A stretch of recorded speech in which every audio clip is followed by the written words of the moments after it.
bata ka? Bakit ma? Sobrang yaman pala na itong girlfriend mo. Eh, ba't di ko sinasabi sa akin? Kasi makapagalitan mo ako, ma. Payagan mo na ako, 22 na ako. Eh, bakit hindi pa kayo magpakasal? Ayun, pag mayaman, kasal agad. Oli ka na, mag-base ka na. Ano pa hinihintay mo? Pupunta na natin sila sa bahay nila. Ano, wag mo naman, nandun yung nanay. Mag-base ka na, dalian mo. Ano ba yan? Ma, Ano yun? mapupunta dito yung boyfriend ko.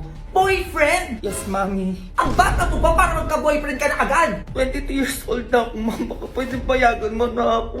Manahimik ka! Sabihin mo walang pupunta dito.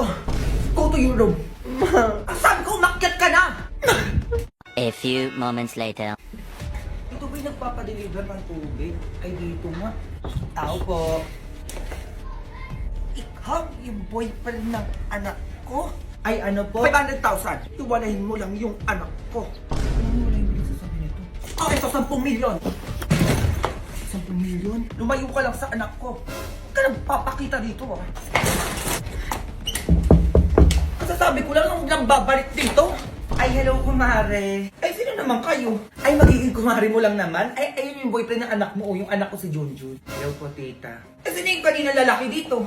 Ay, tumakbo po doon eh. Taga-deliver po yun ng tubig. Eh, baka mag-deliver ng tubig sa inyo, Mare? Ayun yung galon, oh. Ay, nagbigay ako ng 10 milyon doon. Akala ko yun naman na yung boyfriend ng anak ko. Diyo na, body mo yung lalaki. Ano ba yan? Ma, ikaw na. Sa'yo yung 10 milyon. O, ikaw. Ay, ako Magkano po. kailangan mo? 20 milyon? O, sige. Umalis lang kayo sa harapan ko. Go. Go babies, go babies, go babies, go babies, go!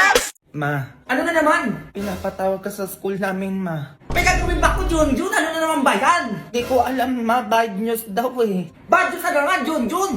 Wala nang katapusan niya patawag-patawag sa kanya sa school na yan. Ma, Oli ka, dalihan mo. Puntahan natin yung teacher mo. A few moments later. magandang hapon po, ma'am. Pasok. Ma'am, bagsak po ba si Junjun? Yes, bagsak si Junjun kaya kailangan niyang umulit ng grade 6. Ma'am, saan po ba ako bumagsak? Binagsak mo lang naman yung mga essay at mga assignment mo. Ay, hindi po ako gumawa niyan, ma'am. Si mama po. Ay, kayo naman pala gumawa ng mga assignment ni Junjun, nanay. Eh di kayo uulit ng grade 6. Ay, naku, ma'am. Matanda na ako. Ayoko na po mag-aral. Ay, hindi pwedeng ganyan-ganyan sa akin, nanay. Mag-enroll kayo sa akin at mag-repeat kayo next year. Ma'am naman. Yung project ko, ma'am, bagsak ko din po ba yun? Ay, oo, hindi mo alam. Lalo na yung pinaproject ko sa inyo na mag-picture kayo sa ilalim ng lamesa ng duck, cover, and hold. Ma'am, di ba nagpasa ako noon? Yes, nagpasa ka nga pero binagsak naman kita. Dahil ang eksi-eksi ng short mo. Ay, bakit, ma'am? Required ba magpalit ng short bago lumindol? Oo nga naman, ma'am. Eh, ginaganyan-ganyan mo ko, Junjun. Ikaw ang gumagawa ng grades mo. Tagalagay lang kami. O, pakilagay 95, ma'am. Eh, bakit? Anak ko tagagawa ng grades, diba? Eh, di gagawin namin 95. Pakilagay na lang, ma'am. Sabi mo, tagalagay ka lang eh. Be, ambag mo 1K. O, ma'am, may ambagan daw 1K, oh. Ano, 1,000? Para saan yan? Ay, ano po, isusurprise lang po naman sana si ma'am ng motor po. Kaya po mag-ambagan po kami 1K. Motor, be? Grabe naman yung surprise nyo. Hoy, hindi nyo ako maloloko. Di ba anak mo tong estudyante mong, ma'am? Oh, huli. Ano surprise pinagsasabi nyo dyan? Ano kami bibili ng motor para sa inyo? Gusto nyo lang magkamotor kaya nagpaambagan kayo. Ah, teka lang po, nanay. O, di ba? Ay, parang may principal office doon ah. Ay, papasa ko na lang po si Junjun, nanay. Oo, tas hindi ko na din po kayo papaulitin ng grade 6. Ayan, ganyan! Ganyan nga, ma'am. Ay, 99 na po yung grade sa akin ni Junjun, madam. Para almost perfect na po. 99. Sigurado yan ha? Opo, nanay. Ayan, no? Ayan, good. O, pasado ka na, Junjun. Yes! Umayos kayo dyan ha? Go! Crime, working on a Grammy, meanwhile, pussy popping with your man in Miami. Ba't nakabukas ang bahay nila? Pinapanako ata nila yung gamit nila. Okay na ata to. Ganda ng bahay ha? Ay, may wallet. Kano kaya naman na ito? Ay, may ATM. Pwede na. Parang may tao doon na. Sino yun? Ay, iPhone! Kanino to? Ano ba yan? Di iniingatan, nakalapag lang dito. Ay, magnanakaw ka! Itama mo yung wallet at cellphone ko! Excuse me? Ako magnanakaw? Ay, ba't nandito ka? Hawak mo ba yung gamit ko? Girl!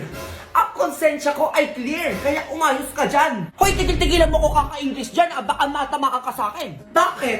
Eh, nakabukas yung bahay nyo, kaya pinasok ko na. Hoy, nakikita mo, nagluluto ako, kaya nakabukas yung mga yan. Ay, di kasalanan mo. Hindi naman kayo mananakawan kung nakasarado yung gate at bahay nyo. Saka excuse me, baka iba pa yung pumasok dito, inunahan ko lang. Aba, matapang ka pa, oh. Eto, hintayin mo yung barangay. Go! Just do it! Uy, Jotlong, ba't nandito ka? A few moments later. Ma'am, anong problema dito? Kapitong taong to, pinasok yung bahay namin, tapos pagkakita ko, hawak na yung wallet at cellphone ko. O, anong tawag doon? Eh di malinis ang konsensya. Eh nakalapag lang to cellphone at wallet eh. Eh mali ko ba kanino to? Kaya wala kong ano-ano, kinuha ko na. Eh bakit po kayo pumasok sa bahay ni ma'am? Eh kasi nakabukas. Eh baka maunahan pa ako kaya pumasok na ako. O nakita nyo ka po umamin no?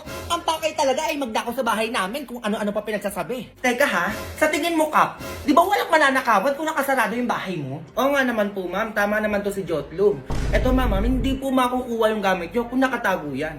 Ay so ano yun Kap? Kasalanan ko pa kung bakit nakapasok ko sa bahay namin?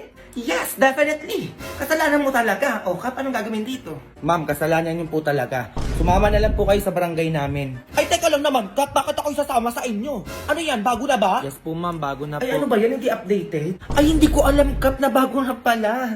Hindi ako updated. Ako, sorry ha. Kung napagbintangan kitang magnanakaw. Sige, Kap, dalhin nyo na po ako sa barangay. Fine. Apology accepted. Go. Material girl. Working on a Grammy, meanwhile, pussy popping with your man in Miami. Material girl. Hello, Be, nasa na kayo? Dito ako sa labas niya, gago, nahiya ako pumasok. Ihahiya ka pa, Be, tanga, hindi bagay sa'yo, pumasok ka na. I go. Inabi, baka may pagkain kayo dyan, pakain naman, nagugutom na ako. Baka may pagkain dito, Be, ka na naman. O, laptop there. Mga Be, may dala akong pagkain natin. Ano yung dala mo? Pansit Canton, Be, oh. Tarini bakla, isang balot. Parang pagkain lang yung ambag mo, be. Parang wala kang itutulong dyan, ha? Ay, ano yan, Be, arte ka pa, walang pansit Canton na yan. Ay, ang hirap naman na ito. Paano ba gagawin dito, mga be? Ano na naman, saan yan? Sino kasama mo dyan? Tsaka naman ang may day nito. Ay, ano yun mga be, pumunta lang kayo dito para magpahinga. Hoy be, buhok sa pasahan na ito, gumawa na tayo. Para kayo mga bobo dyan. Oo nga pala. Ay, bukas na pala yan, oo. Ano ba yan? Ito, be, paano ba to? Alin dyan? Ay, ayan. O be, paano daw to? Ay, hindi ko gets yan. Ay, ako din be, di ko alam yan. O, ito, be, baka alam mo. O be, baka alam nyo daw yun. Ay, naturo ba yan? Ay, absent ako niyan, nung tinuro yan. Ay, ano yan mga be? Pare-pare tayong walang alam. Eh, paano natin gagawin yan? Ay, oo, inabakla. O, anong gagawin namin be? Hindi nga namin alam yan. Kuya ngo. Ay, alam ko rin gagawin natin be.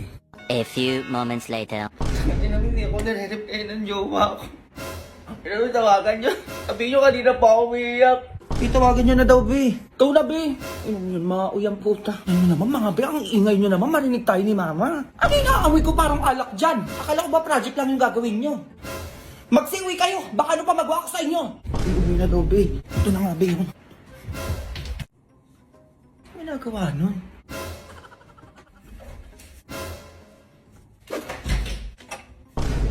Ginagawa mo, Junjun? Ay, wala ano. Nire-ready ko lang yung pang-Christmas party ko bukas. Ay, magisingin mo pala ako alas 5 ng umaga. Ay, ang aga nun, Junjun. Ba't naman kita gigisingin ng ganong oras? Wala lang, gusto kong magising ng umaga eh. Baka kasi malita ako sa Christmas party namin. Ay ba, 40th Christmas party? O, ganado siya. Samantalong yung pasukan niyo, tamad na tamad kayo gumising dyan. Sige na, matulog ka na.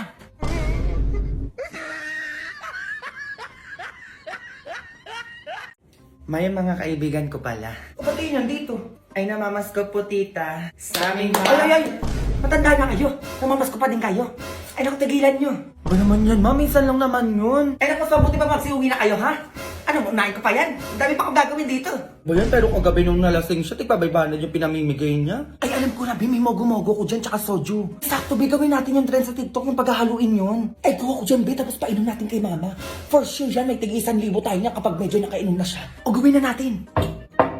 Di ba maglalagay muna tayo ng mogo-mogo bago tong soju? Oo, Bi, ganyan nga. Tingnan niyo muna si mama din, dalian mo. O, sige, binaktigin kami. Ayan, ganyan kadami lang. Tapos next natin tong soju, be. Wait lang, tignan niyo si mama dun. Sige lang, Bi, wala.